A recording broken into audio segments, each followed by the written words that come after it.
മുസ്ലിം ലീഗിന്റെ ഭാഗത്തോടോ മുസ്ലിം ലീഗിന്റെ അകത്ത് എല്ലാ ജാതി മത വിഭാഗത്തിൽപ്പെട്ട ആളുകളും മുസ്ലിം ലീഗിന്റെ പ്രവർത്തകന്മാരായി പ്രവർത്തിക്കുന്നുണ്ട്. ഒരുപക്ഷെ ഏറ്റക്കുറച്ചിലുണ്ടാവാൻ മതിയാവും.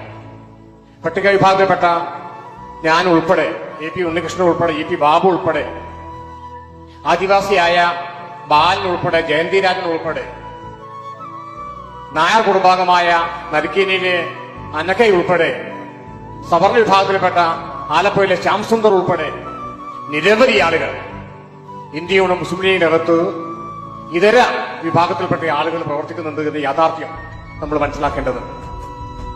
കേരളത്തിലെ ത്രിതല പഞ്ചായത്ത് തെരഞ്ഞെടുപ്പുകളിൽ മത്സരിച്ച് ജയിച്ചു വന്ന ജനപ്രതിനിധികളിൽ ഏതാണ്ട് 142 ആളുകൾ മുസ്ലിം ലീഗിന്റെ കോണി യഥാർത്ഥത്തിൽ മത്സരിച്ച് ജയിച്ചു വന്ന ഇതര പട്ടികജാതി പട്ടികവർഗ ഇതര മതവിഭാഗത്തിൽപ്പെട്ട ആളുകളാണ് എന്ന് മുസ്ലിം ലീഗിൽ വർഗീയത ആരോപിക്കുന്ന ആളുകൾ മനസ്സിലാക്കണമെന്നാണ് എനിക്ക് സൂചിപ്പിക്കാനുള്ളത്.